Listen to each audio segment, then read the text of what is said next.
अब ऋषिगण फिर पूछते हैं कि अब इस शिवलिंग की स्थापना कैसी करनी चाहिए। मतलब शिवलिंग की तो पूजा अवश्य करनी चाहिए, उसका दर्शन भी करना चाहिए, लेकिन स्थापना कैसी करनी चाहिए और उसका लक्षण क्या है, मतलब शिवलिंग होना कैसे चाहिए और उसका पूजा कैसे करनी चाहिए और किस देश किस काल में करनी चाहिए और किस प्रकार के द्रव्य के द्वारा उस शिवलिंग का हम निर्माण कर सकते हैं इत्यादि।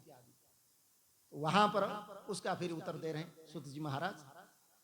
कह रहे हैं कि यथेष्टम लिंगम आरोग्यम यत्र स्नायुदमर्चनम अनुकूले शुभे काले पुण्य तीर्थे तटे तथा। अनुकूल मतलब समय का अनुकूल हो और शुभ समय हो, तो पवित्र कोई तीर्थ हो अथवा नदी के तट पर हो या अपने रुचि के अनुसार ऐसी जगह जहां आप अपने हिसाब से शिवलिंग का स्थापना कर सकते हैं, वहां पर अवश्य शिवलिंग की स्थापना करनी चाहिए कि हम जहां पर नित्य पूजा कर सके। ऐसा नहीं कि शिवलिंग का स्थापना कर दिया और उसको कभी पूजा किया ही नहीं, ऐसा नहीं है। तो पूजा कर सके ऐसा होना चाहिए। तो किसमें न पार्थिवेन तथा पेन तेजसेन यथा रुचि। आप पार्थिव मिट्टी से, मिट्टी आदि से भी बना सकते हैं और पत्थर आदि से, इसी पार्थिव कहते हैं, पत्थर या मिट्टी से बनाने तो उस पार्थिव कहते हैं, पार्थिव लिंग। और जलमय द्रव्य से, मतलब जैसे स्फटिक जो शिवलिंग होते हैं वो जल का हो, जलमय द्रव्य बोलते हैं उसको, उस जलमय द्रव्य से भी, या धातुमय, धातुमय मतलब जैसे सोने से भी, रूपा रौप्य मतलब चांदी से भी, या जो हमारा तेजस पदार्थ पारद जिसको बोलते हैं, पारद का शिवलिंग तो तेजस पदार्थ है, उससे भी आप शिवलिंग बना सकते हैं। इस प्रकार शिवलिंग का निर्माण करके पूजा करने से उपासक को उस पूजन का अवश्य ही पूरा फल प्राप्त होता है। और चरे पिछेष्यते सूक्ष्म स्थावरे स्थूलम एव हि। दो प्रकार के हम जो है शिवलिंग को रख सकते हैं। एक तो अचल भाव में जो हम स्थापना कर दिए उसको वहां से हटा नहीं सकते, वो अचल भाव में वहीं पर स्थिर हो गए।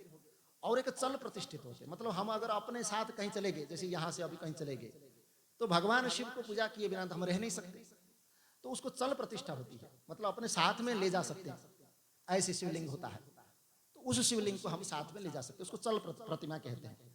तो इसलिए चल प्रतिमा और अचल प्रतिमा इन दोनों को ही स्थूल शिवलिंग जो है श्रेष्ठ माना जाता है, ये स्थूल लिंग है।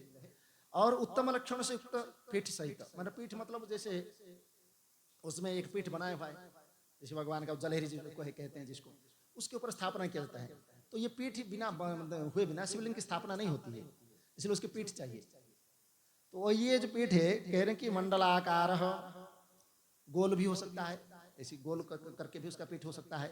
चौकोर, चार कोना भी होता है, जैसे हमारे वहां जाएंगे रामेश्वरम, रामेश्वरम में जो भगवान का शिवलिंग स्थापना हुआ चौकोना है, उसका पीठ चार कोना इस बना हुआ है, तो चौकोना है।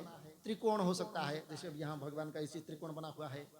या खट्वांग, मतलब वो एक के ऊपर एक रहता है, एक उसमें रख दिया, उसके बाद बीच का भाग पतला हो जाता है, फिर उसके ऊपर दूसरा रख दिया, ऐसे जैसे कटोरी होता है ना, कटोरी के एक भाग के ऊपर ऐसे रहता है, ऐसे जो दोनों एक के ऊपर एक, तो एक बीच भाग का उसका पतला होता है और दोनों उसके ऊपर एक रखते हैं, उसको भी बोलते हैं खट्वांग।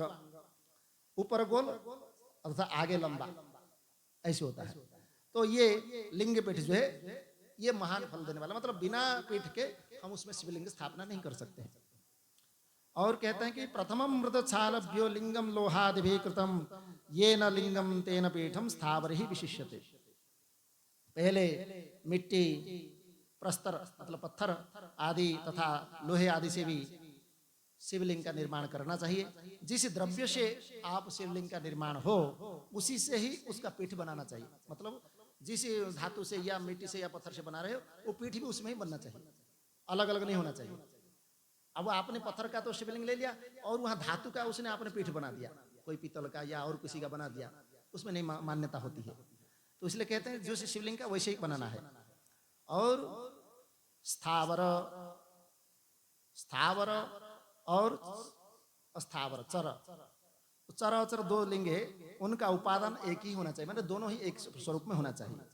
लेकिन जो बाण लिंग है, बाण लिंग मतलब जैसे नर्मदेश्वर भगवान, ये स्वयं ही ईश्वर का मतलब स्वरूप है, शिव का स्वरूप है नर्मदेश्वर, इनको कहीं काटना छांटना बनाना नहीं पड़ता है।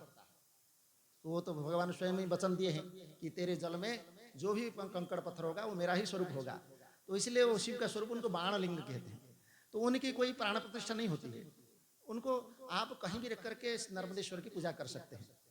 तो इसलिए नर्मदेश्वर के लिए कोई नियम नहीं है, लेकिन अगर हम लिंग की स्थापना करते हैं शिवलिंग की, तो उसके लिए नियम तो पालन करना ही पड़ेगा आपको।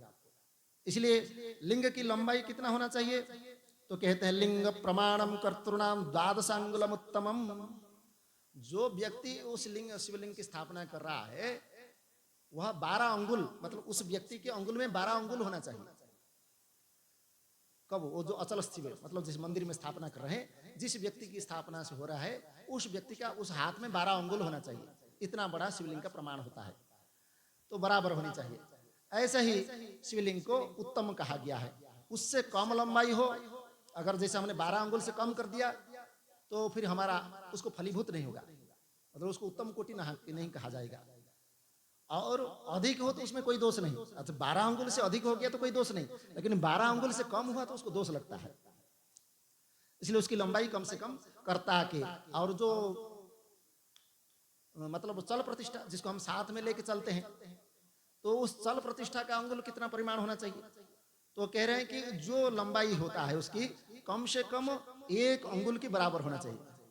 और 1 अंगुल के बराबर हो तभी उस शिवलिंग को साथ में ले जा सकते हैं आप, या अपने घर में जो रखेंगे, साथ में पूजा करते हैं जो घर में, तो कहीं से भी उठा के कहीं भी रख सकते हैं आप।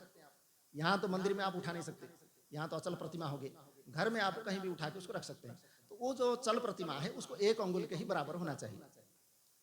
और आदो विमानम शिल्पेन, तो ऐसा नहीं कि कहीं भी आप शिवलिंग स्थापना कर दिए, तो कैसे करना चाहिए, तो कहते हैं पहले अपने ही शिल्प मतलब वास्तुशास्त्र के अनुसार एक विमान, विमान मतलब कोई भी एक स्थान या देवालय बनवाए, फिर देवगणों की मूर्ति उसमें अलंकृत करे, मतलब स्थापना करे, फिर गर्भगृह बनाए, फिर गर्भगृह में बहुत ही सुंदर सुदृढ़ दर्पण के समान स्वच्छ हो, मतलब उसमें किसी प्रकार का कोई दूसरा वस्तु न हो, और 9 प्रकार के रत्नों से विभूषित किया गया हो। फिर शिवलिंग जहाँ स्थापना करनी होती है वहां पर क्या करना चाहिए, ना रत्न विभूषित, कौन सा रत्न, ना उस स्थान में उस जो गड्ढा खोदेंगे उस गड्ढे में क्या डालना पड़ेगा, तो नीलम, लाल रत्न, वैदुर्य, श्याम रत्न, मरकत, मोती, मूंगा, गोमेद और हीरा, ये 9 रत्न है। इन 9 रत्नों को उस शिवलिंग के जहाँ खोद के वहां डालना पड़ेगा। सो नवरत्न को डालने के बाद फिर अन्य जो महत्वपूर्ण है उस महत्वपूर्ण द्रव्यों को वैदिक मंत्रों के साथ छोड़े, उसके बाद वहां कौन सा मंत्र उच्चारण करना चाहिए, ना सद्यो जातम प्रपद्यामि, सद्यो जाताय वैवनो ना भवते भवे भवे नाति भवे भवश्यमां भवद्भवाय नमः, वामदेवाय नमः, ज्येष्ठाय नमः, श्रेष्ठाय नमः, कालाय नमः, कलविकरणाय नमः, बलाय नमः, बलप्रमथनाय नमः, मनन्मनाय श्रीमन्महादेवाय नमः इत्यादि मंत्रों से वहां पूजन करके उसमें अग्नि हविष्य की आहुति मतलब हवन करना पड़ेगा। उसके बाद आहुति परिसमाप्त परिवार के साथ, मतलब जो आप परिवार के जो भी लोग हैं परिवार सहित मेरी पूजा करके गुरु स्वरूप आचार्य, जो आचार्य आएंगे उनको गुरु स्वरूप मान करके उनको धन तथा भाई बंधु जो भी आए हैं उनको अपने अभिलषित वस्तु को दे करके संतुष्ट करे। और जो याचक मतलब जो साथ में आए और लोग, उन याचकों को क्या है, जड़ तथा चेतन, जड़ मतलब स्वर्ण, सोना, गृह, भू संपत्ति इत्यादि भी दे सकते हैं। चेतन मतलब गाय, घोड़ा, हाथी, कुछ भी, अभी तो हमारे पास वो नहीं है, लेकिन कोई भी चेतन वस्तु भी दान कर सकते हैं इत्यादि। स्थावर जंगमम जीवम सर्वम संतोष्य यत्नतः सुवर्णपुरिते श्वभ्रे नवरत्नश्च पूरिते। स्थावर जंगम सभी जीवों को जितना हो सकता है उतना अवश्य करना चाहिए। सद्यादि ब्रह्मचोच्यार्थम ध्यात्वादेवं परम शुभम, सद्योजात आदि वैदिक मंत्र का उच्चारण करके फिर भगवान शिव का ध्यान करें। फिर उसके बाद नाद घोष से युक्त महामंत्र, महामंत्र कौन सा, महामंत्र मतलब वो कह रहे हैं तो महामंत्र होते हैं अघोर मंत्र जिसको कहते हैं। तो अघोरेभ्य अधघोरेभ्य घोर घोरतरेभ्य सर्वेभ्यो सर्व सर्वेभ्यो नमस्ते रुद्र रूपेभ्य इत्यादि। इन मंत्रों से ओंकार का उच्चारण करके फिर उसो जो आपने गड्ढा खोदा है उस गड्ढे में शिवलिंग की स्थापना करे। पहले पीठ की स्थापना करे, फिर उसके ऊपर शिवलिंग की स्थापना करे। इस प्रकार पीठ युक्त लिंग की स्थापना करके नित्य मतलब दीर्घ काल तक रहने, मतलब जैसे लंबे समय तक वो रह सकता है, ऐसा उसका स्थापना इस प्रकार करना चाहिए।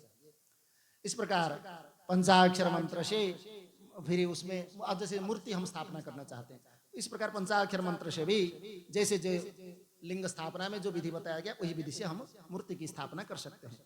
पीठाम्बमय लिंगम च चिन्मयम, सभी पीठ परा प्रकृति जगदम्बा का स्वरूप है। ये जो हम पीठ बनाते हैं ये शक्ति बोलते हैं इसको, जो भगवान के नीचे जो पीठ होता है उसको बोलते हैं शक्ति, और उसके बोलते शिव। तो शिव और शक्ति का ये सायुज्य है, इसलिए वहां पर शिव का दर्शन करने के बाद फिर शक्ति को छू करके उसका दर्शन किया जाता है।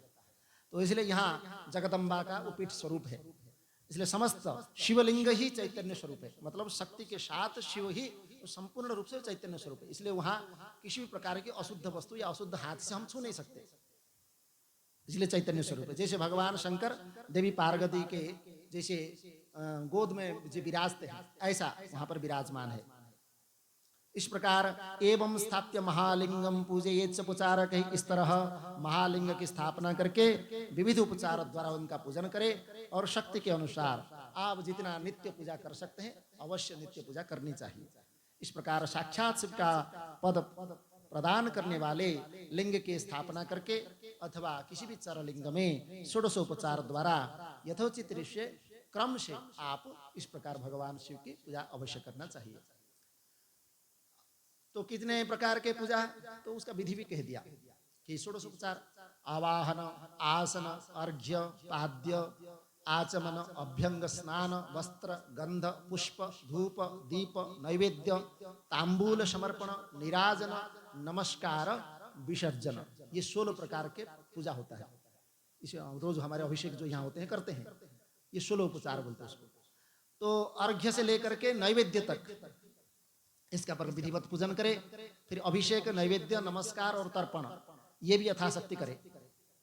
तर्पण किया जाता है जैसे शिव का जब उसको बोलते हैं यज्ञ आदि विधि होते हैं, जैसे हमने रुद्राभिषेक कर दिए, रुद्राभिषेक के बाद रुद्र यज्ञ होता है, रुद्र यज्ञ के बाद उसका फिर तर्पण होता है, तर्पण के बाद मार्जन होता है, इत्यादि उसका विधि है। तो जब हम ये तो लघु रुद्र अभिषेक भी कई प्रकार के होते हैं, तो ये लघु रुद्र अभिषेक है। हम जैसे महारुद्र अभिषेक करते हैं, तो महारुद्र अभिषेक में भगवान के जो एकादश रुद्र है उनको आह्वान करना पड़ता है, तो एकादश रुद्र का फिर हवन करना पड़ता है, उसका सब नियम है। तो इस प्रकार उसका महारुद्र अभिषेक होता है। तो इसलिए कहते हैं कि जैसा जैसा हमारा सामर्थ्य है, जितना हम कर सकते हैं उतना करना चाहिए। अथाभिषेकम नैवेद्यम नमस्कारम च तर्पणम यथाशक्ति सदा कुर्यात्, अथवा मानुषे लिंगे प्राप्य दैवे संभवी, किसी मनुष्य के द्वारा स्थापित शिवलिंग के भी, ऋषियों द्वारा स्थापित शिवलिंग में भी, देवताओं द्वारा स्थापित शिवलिंग में भी, तथा अपने आप प्रकट हुए जो ज्योतिर्लिंग है, जो स्वयंभुलिंग है, उस स्वयंलिंग में भी, तथा आप कभी इसी समय नूतन रूप में स्थापित हुए शिवलिंग के भी आप पूजा कर सकते हैं।